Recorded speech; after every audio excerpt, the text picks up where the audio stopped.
The courtroom door in Gallatin County, Bozeman was heavier than any door had a right to be.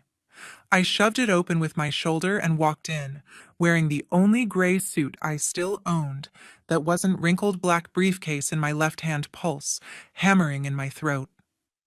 My name is Hadley Bennett. The plaintiff side was full. Mom and Dad sat dead center, arms folded like they already owned my life. My sister sat next to them with her husband, lips curled in that familiar half-smirk. My 19-year-old brother stared at his shoes like the floor could swallow him whole. Their lawyer kept tapping his fancy pen on the table, grinning like the hearing was just a formality before they took everything. My sister leaned forward and said loud enough for the whole room, "You can't even live alone. How are you supposed to manage money?" Mom gave that soft, pitying laugh she's perfected over the years. Dad shook his head slowly, the way you do when you think someone's too damaged to notice the knife. The bailiff called, "All rise." The judge, older woman, silver hair pulled tight. Sharp eyes took the bench and flipped open the file. "Counsel for the respondent, Hadley Bennett," I stood. "Your Honor," I said, voice steady, "I am Hadley Bennett, and I am representing myself." You could have heard a pin drop. The lawyer's pen hit the floor. My sister's smirk died instantly. Mom's mouth actually fell open. Dad went purple. Only my little brother finally looked up, eyes red and wide. They thought dragging me to court over a $3.6 million trust was going to be easy. They had no clue. If you're watching this, drop a comment. Where are you from? What time is it there? And have you ever been underestimated by the people who were supposed to love you most? Hit like if you're already mad for me, and subscribe right now, because this story is about to go absolutely nuclear, and you won't want to miss a single second. To understand why I was standing in that courtroom completely alone, you have to go way back to when I was an 8-year-old kid living on the edge of Bozeman. Doctors slapped the label high-functioning autism on me in 2001 after Mom noticed I never talked to other children at birthday parties and would rather line up my brother's Hot Wheels by color and wheel size than actually play with them. I could read a balance sheet before I could ride a bike, but eye contact felt like staring into the sun. Instead of fixing it, my parents shipped me 40 miles away to a special education school in Belgrade, while Kendall stayed in town, starred on the varsity basketball team, and got her picture in the Bozeman Chronicle every other week. At-home dinner conversation was about her latest game or her perfect report card. I sat quietly counting the cracks in the ceiling tiles, so I wouldn't have to look at the disappointment in their eyes. The only person who never looked at me like I was broken was my grandfather, Eugene Brooks. Every Friday after school, he'd pull up in his dusty Ford F-250 honk twice, and I'd run out with my backpack already packed. We'd drive the 32 miles to his 1,400-acre ranch outside Livingston, windows down Country Station blasting. He taught me how to read grazing leases, how to spot when the tenant was shorting him on head counts, how to keep a paper trail so tight nobody could ever cheat you. "Hadley," he'd say, handing me a fresh ledger, "the world is going to spend your whole life trying to convince you that you can't. Don't you ever believe them?" He made me initial every page we filled together. When I was 12, he sat me down at the kitchen table, poured me my first cup of black coffee, and slid a thick stack of papers across the pine wood. It was an irrevocable trust. He had taken out a $2 million life insurance policy on himself and rolled the 1,400 acres into it. I was the sole beneficiary when he died.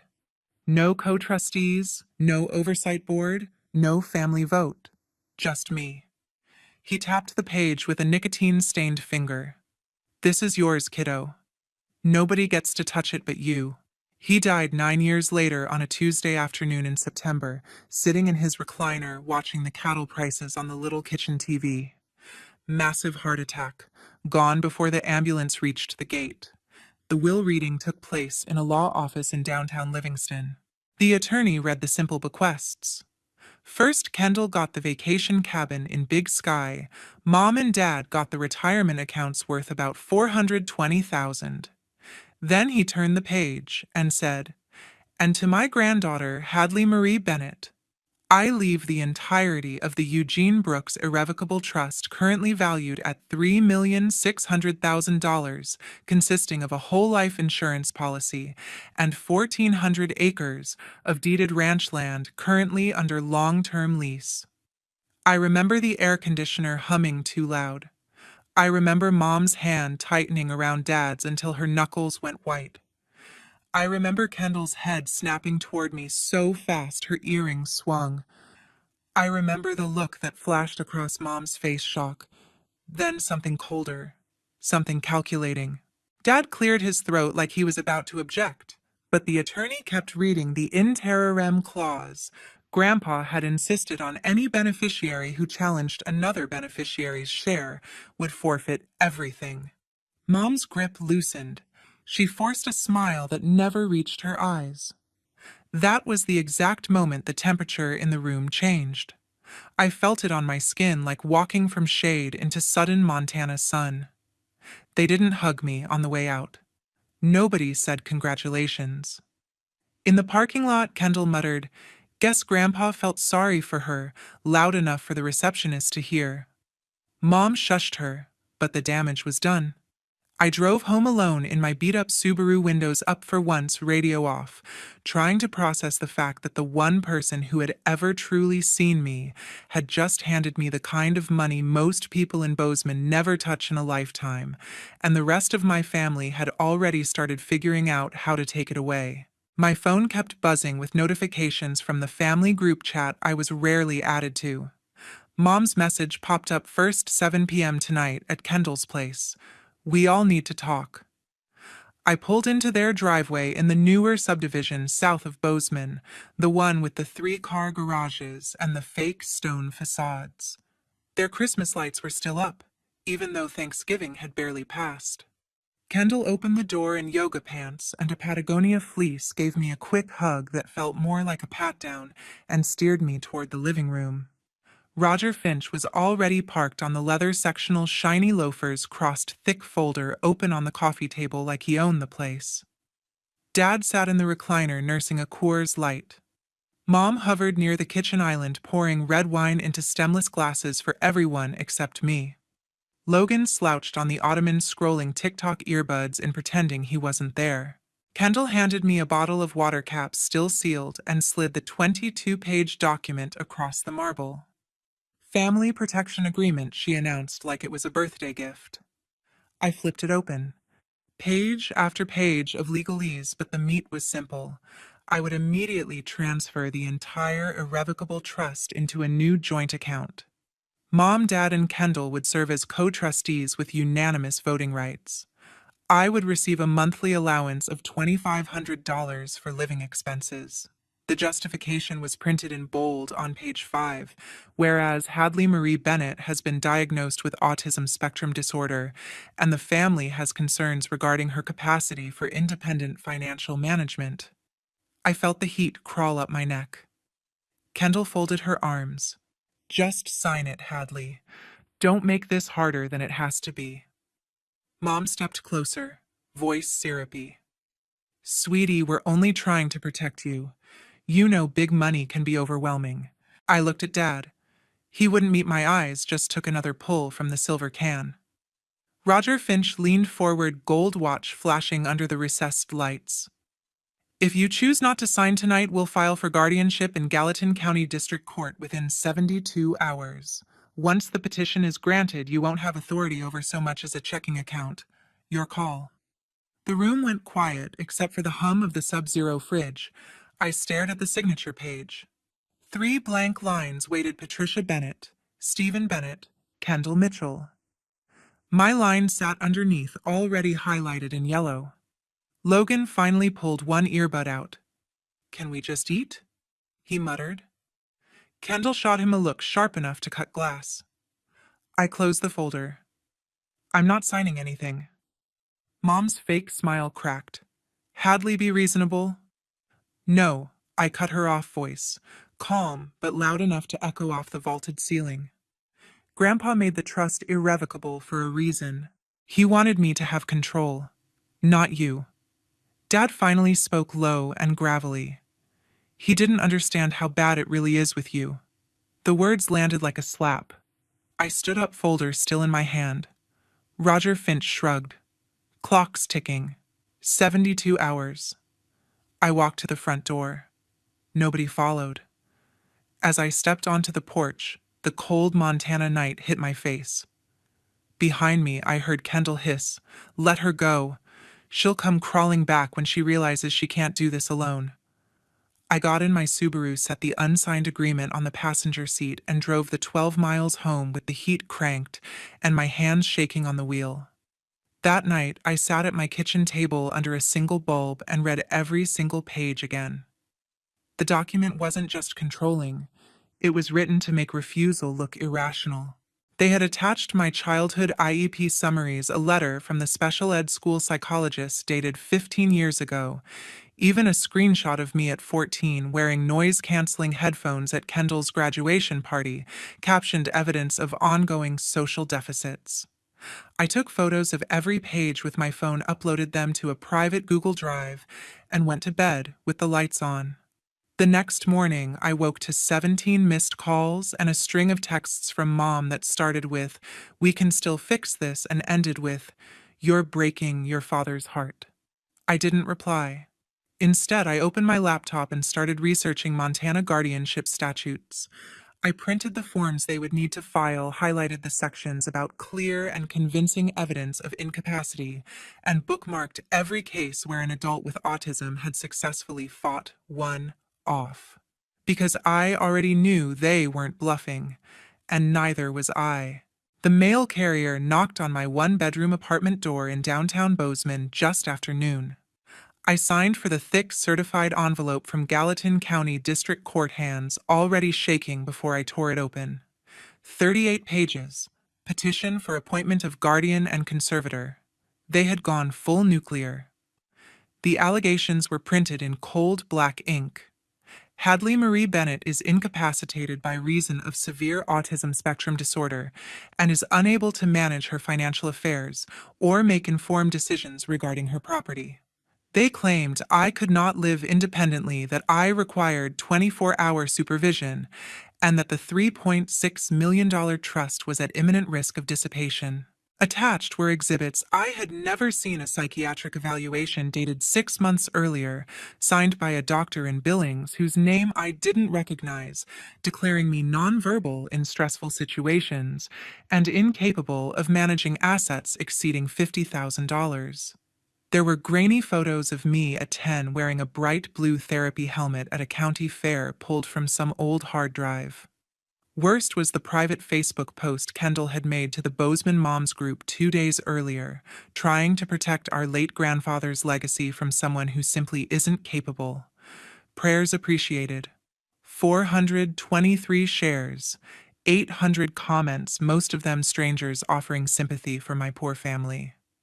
My phone started blowing up. Former classmates, neighbors from when I was a kid. A text from an old coworker. Everything okay? Saw the post.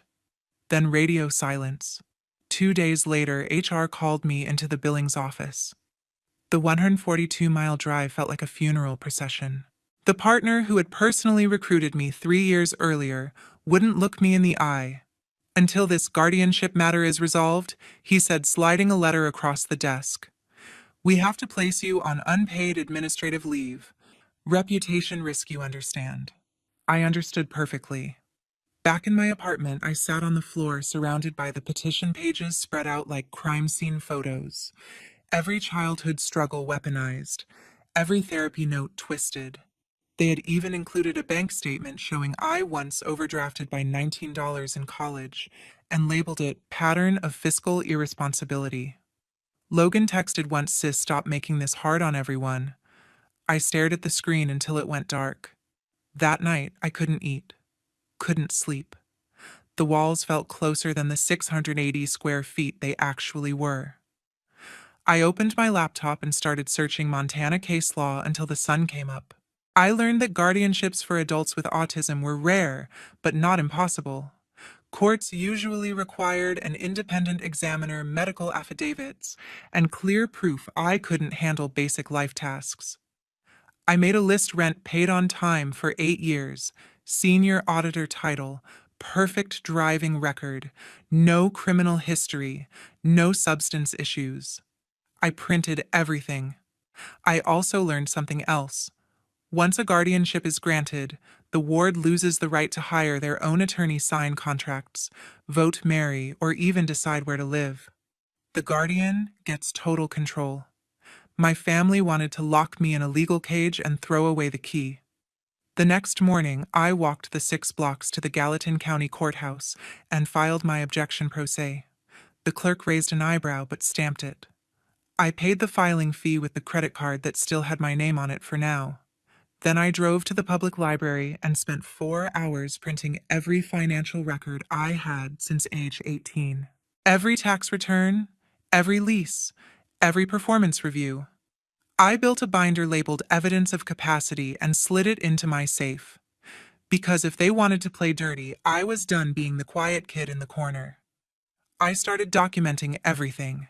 Screenshots of the Facebook post and comments. Copies of the forged psychiatric report. Emails from HR. I uploaded it all to an encrypted drive only I could access. And for the first time since the petition arrived, I felt something sharper than fear. Anger. Clean, focused, ice-cold anger. They thought they could reduce me to a diagnosis on paper and strip away everything Grandpa fought to give me. They were about to learn exactly how wrong they were. That same night the petition arrived, sleep never came. I dragged Grandpa's old metal lockbox out from under the bed, fingers trembling as I spun the combination he taught me when I was 12. The lid creaked open. Hundreds of numbered envelopes filled every inch exactly the way he always kept them. Receipts, leases, bank statements, every piece of paper he ever touched, organized like a library. I started with envelope 47, the one labeled Trust Original in his blocky handwriting. There it was, the full irrevocable trust signed at a title company in Livingston. Page 9 carried the in terrorem clause, underlined in red pen: any beneficiary who files suit or attempts to deprive another beneficiary of their share automatically forfeits their entire interest, with all assets immediately redirected to the contingent charitable remainder trust for neurodiversity support in Montana. Grandpa had added a handwritten note in the margin: "They'll try Hadley. This protects you." I kept digging. Envelope 112 held something that made my stomach drop. Bank statements from a separate savings account Grandpa kept at First Security Bank. Over the last 8 months of his life while he lay in St. Vincent Healthcare in Billings, too weak to hold a pen, someone had withdrawn exactly $180,000 in 12 separate transactions. Each withdrawal carried the stamp authorized by durable power of attorney and bore signatures that were supposed to be his. They weren't. The loops were too perfect, the pressure too even. Forged. I sat back on the carpet, papers scattered around me like fallen leaves. Mom and Kendall had been the only ones with POA after his stroke. They drained his personal savings while he couldn't fight back, then turned around and claimed I was the one who couldn't handle money. My hands shook so badly I could barely hold the phone. I texted Camila Ruiz, the senior auditor I shared a cubicle wall with in Billings. She had become my work friend over late-night Excel sessions and coffee runs. Need a huge favor. Can you pull statements tomorrow without anyone noticing? She replied instantly, on it. Meet me at the side door 7 a.m. 7. The next morning, I drove the 142 miles to the office before the parking lot filled. Camilla slipped out in her puffy coat, handed me a flash drive, and whispered, "Everything from the estate file they sent us last year for tax work. I copied the POA withdrawals, too. Be careful." I hugged her so hard she laughed nervously. Back home, I overnighted the originals plus Camilla's files to a forensic accountant in Denver I found through the Montana Society of CPAs. His website promised 48-hour turnaround on fraud cases. I paid the rush fee with my last clean credit card. I paced my tiny living room checking email every 5 minutes. The apartment smelled like stale coffee and printer ink. I kept replaying Mom's syrupy voice at Kendall's house. Roger Finch's smug countdown, the Facebook comments calling me poor thing and tragic. Every notification felt like another brick on my chest. At 2:13 a.m., my phone buzzed on the kitchen counter. Logan. Sis, I'm freaking out. I have something you need to see. Can we meet tomorrow? Just us? I stared at the screen. My little brother had barely spoken to me since the will reading. He was 19 freshman at Montana State, living off the allowance Dad still gave him. Whatever he had must be big if he was risking Mom's wrath this late. I typed back Main Street over easy 9 a.m. I'll be in the corner booth. I finally collapsed on the couch, still wearing Jean's lockbox open beside me like a loyal dog. For the first time since the petition landed, hope flickered. Not warm, not comforting, just a cold, sharp spark, enough to keep me breathing. The forensic report arrived the next afternoon while I waited for Logan. Subject line: preliminary findings, clear evidence of forgery. The doctor's signature on the psychiatric evaluation was lifted from an old hospital consent form and digitally pasted. The letterhead belonged to a clinic that closed in 2018. The withdrawals from Grandpa's savings account showed identical pen pressure across 12 different dates, impossible for a man on heavy pain medication. I printed everything, 3-hole punched it, slid it into a fresh binder labeled Exhibit B. Logan walked into the diner 10 minutes late, hood-up eyes darting like he expected Mom to appear from behind the syrup bottles. He slid into the booth and pushed a USB drive across the formica. "Before you open this?" he whispered, voice cracking. "I didn't know they were going to use my phone. They made me take those old pictures of you with the helmet. Said it was just for family memories." I plugged the drive into my laptop under the table. Dozens of screenshots, email chains between Mom Kendall and Roger Finch. Subject lines like, "How to make the evaluation look official," and "Timing the Facebook post for maximum sympathy." One message from Kendall dated 3 days after I refused to sign. "If the guardianship goes through, we split the allowance 50-50 after expenses. Logan gets his tuition covered. Deal." My brother's eyes filled. "I didn't want any part of this, Hadley, I swear. They said you'd never notice." I reached across and squeezed his hand. He squeezed back hard like he was 9 again and afraid of thunder. I paid for his untouched coffee, told him to lay low, and promised we would fix this together.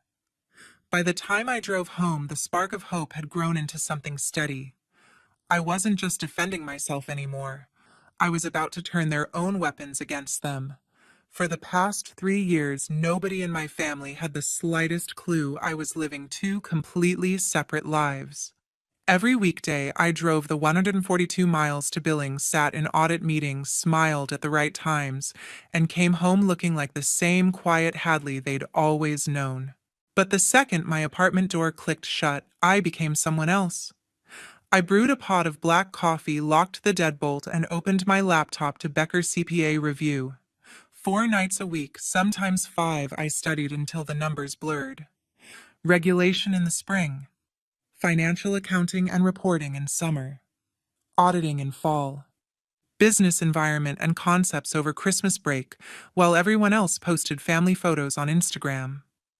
I scheduled each exam in testing centers that were deliberately far away.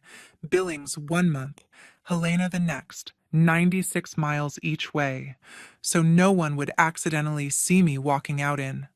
I passed all 4 sections on the first try. 6 months ago, the Montana State Board of Public Accountants mailed me license number 12847. I framed it, then hid the frame behind winter coats in the closet. No party, no Facebook post, no announcement at Sunday dinner. The license was armor, and I wasn't ready to show it yet.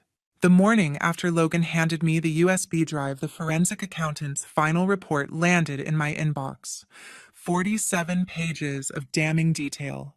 The psychiatrist's signature on the severe autism evaluation was a 100% digital forgery lifted from a 2017 hospital discharge summary and pasted onto new letterhead. The clinic listed as the examiner's office had been shuttered since 2019. The ink analysis on Grandpa's forged withdrawals showed identical pressure patterns across 12 different dates impossible for a man whose right hand trembled from painkillers. The report concluded with the words, "Every defense attorney dreams of clear and convincing evidence of fraud and elder financial abuse."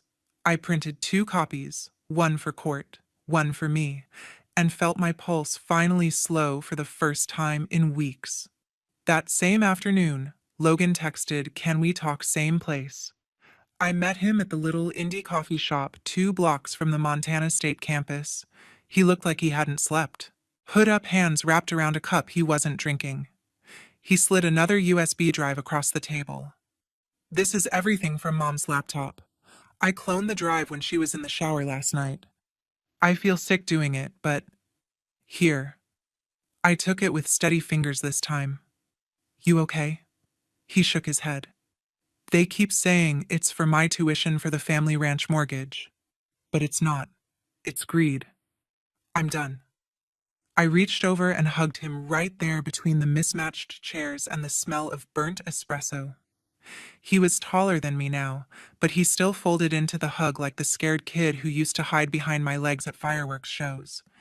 For the first time in years, I didn't feel completely alone. Back in my apartment, I plugged in the new drive. Hundreds of emails, drafts of the guardianship petition with tracked changes from Roger Finch, spreadsheets calculating how much monthly care expenses they could justify taking before the court raised eyebrows. A group chat titled Project H, where Kendall wrote 4 months earlier, "Once the judge sees the fake eval plus the Facebook sympathy wave, she'll sign the guardianship in a heartbeat. Then we move the trust assets into the LLC, and nobody can touch us." Mom replied with a thumbs up emoji. I sat back and let the rage settle into something colder, more useful. Over the next 10 days, I turned my living room into a war room. 3 binders color-coded red fraudulent medical records and forensic report. Blue forged withdrawals, bank records, power of attorney abuse. Green emails, texts, and the full chain of conspiracy from Logan's drives. I added my CPA license, my last 5 years of tax returns, utility bills in my name, only lease agreements, car title, everything that proved I had managed my life perfectly well without supervision. I tabbed every page, created an index, and made flashcards of the Montana guardianship statutes so I could quote them in my sleep. I filed a motion for summary judgment and attached to my objection citing the in terrorem clause and requesting sanctions for filing in bad faith. The clerk accepted it without comment, but I saw her eyes widen when she read the exhibit list. Every night I rehearsed in front of the mirror. Not dramatic speeches, just facts delivered flat and fast.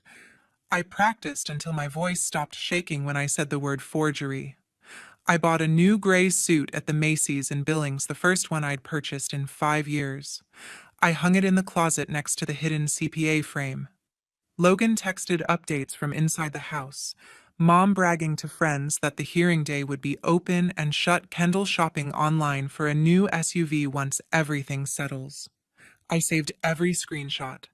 The calendar on my wall had one date circled in red, the hearing, 10 days away. I wasn't scared anymore. I was ready. I woke up at 4, long before the alarm. The apartment was dead quiet except for the hum of the refrigerator.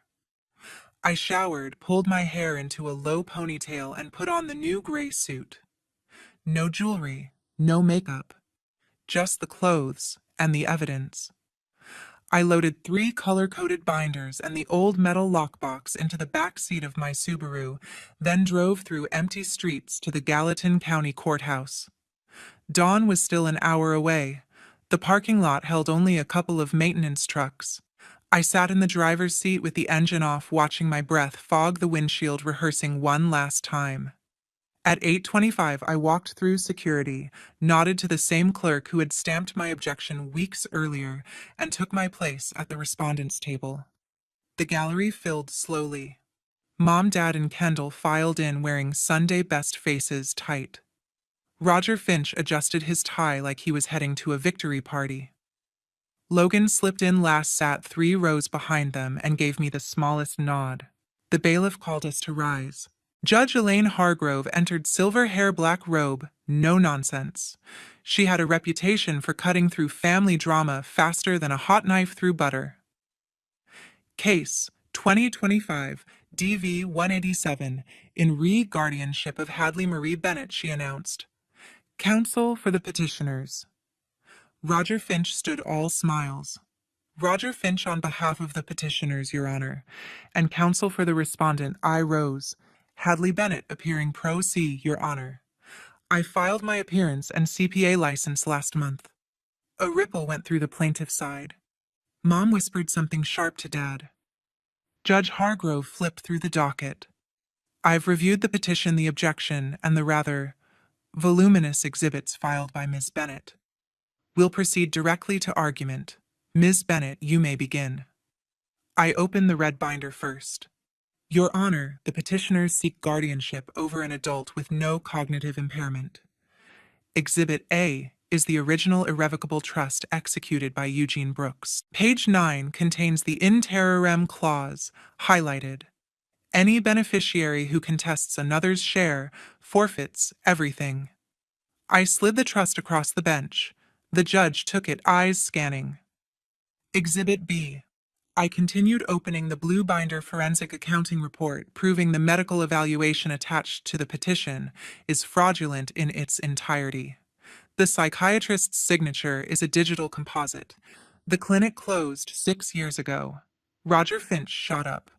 Objection speculative overruled, the judge said without looking up. Continue. Exhibit C, bank records showing $180,000 withdrawn from the decedent's personal account under a forged power of attorney while he was hospitalized. I placed the final green binder on the bench. And Exhibit D, emails and chat logs recovered from the petitioner's own devices detailing fabrication of evidence and intent to divert trust assets into a private LLC. The courtroom was so quiet I could hear Mom's breathing hitch. Judge Hargrove spent 20 minutes reading turning pages with deliberate calm. Roger Finch tried twice more to interrupt. Both times she raised a hand and he sat. Finally, she removed her glasses and looked straight at the petitioner table. Mr. Finch, do your clients have any explanation for forged medical records? Forged signatures on financial documents, or email discussions about manufacturing evidence to mislead this court? Finch opened his mouth, closed it, opened it again. Your Honor, this appears to be a family misunderstanding. There is no misunderstanding, the judge cut in voice like steel. There is clear and convincing evidence of fraud on the court. She turned to Mom, Dad, and Kendall. Mrs. Bennett, Mr. Bennett, Mrs. Mitchell, do any of you wish to explain these documents? Dead silence. Kendall stared at the floor. Dad's face had gone gray. Mom's lips trembled, but no sound came out. Judge Hargrove picked up her gavel. By the express terms of the in terrorem clause in the Eugene Brooks Irrevocable Trust, the petitioners have forfeited all beneficial interest. The petition for guardianship is denied and dismissed with prejudice. All trust assets remain solely with Hadley Marie Bennett. Petitioners are jointly and severally liable for respondents' court costs, and a civil sanction of $25,000 for filing in bad faith. The gavel cracked once. Roger Finch slumped into his chair like someone had pulled his spine out. Kendall let out a sound halfway between a gasp and a sob. Mom covered her face. Dad just stared straight ahead, jaw clenched so tight I thought it might shatter. I stood perfectly still while the clerk handed me the signed order. My hands didn't shake. My voice didn't crack. The judge looked at me one last time. Ms. Bennett, you are free to go. Good luck. I gathered my binders, nodded to Logan. He nodded back, eyes shining, and walked out of the courtroom without looking behind me. Outside, the sun had risen over the Bridger Mountains, bright and cold and completely indifferent. Justice tasted exactly like Grandpa always said it would: quiet, final, and earned. 30 days after the gavel fell, the consequences arrived one by one, quiet and merciless. First came the certified letter from Wells Fargo foreclosure proceedings on the 200-acre ranch outside Bozeman. Mom and Dad had taken out a reverse mortgage for $580,000 over the last decade, betting the equity would keep growing. Without the expected trust money the bank called the note. The sale date was set for spring. Kendall's husband filed for divorce the same week. Turns out the $420,000 in credit card debt. New cars, designer handbags, that kitchen remodel was in both their names. He walked away with nothing but his truck and a clean credit score. The Big Sky cabin sold at auction for less than the outstanding mortgage. She moved into a one-bedroom rental on the west side of town and took a part-time receptionist job at a dental clinic. Logan got the email from the bursar's office: mid-semester tuition payment bounced. Dad had pulled the plug. My brother dropped out of Montana State, packed his pickup, and took a ranch hand job 32 miles outside Livingston, $8 an hour plus a bunkhouse bunk. Every Sunday night, a new text appeared. "I'm sorry, Hadley." I read them, then left them on read.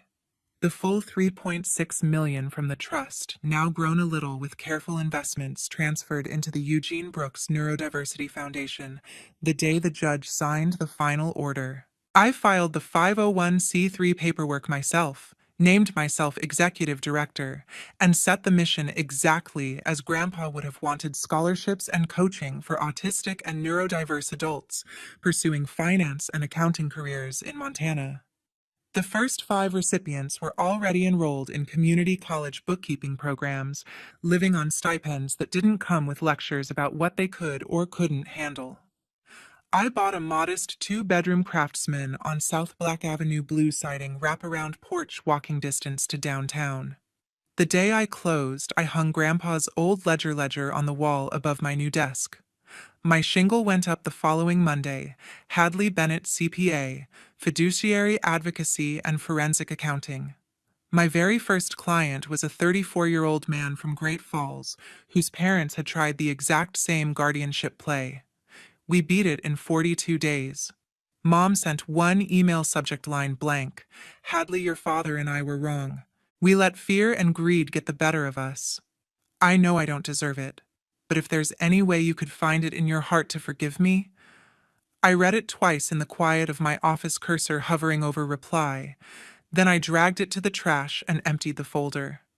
Logan's last message came on a Thursday night, just a photo attachment: Grandpa leaning against the old Ford, squinting into the sun arm slung around 12-year-old me, holding a ledger like it was made of gold. Underneath, 4 words: "I'm sorry, sis." I saved the picture to my phone, set it as my lock screen for exactly 30 seconds, then blocked the number. I didn't hate them. Hate takes energy I no longer had to spare.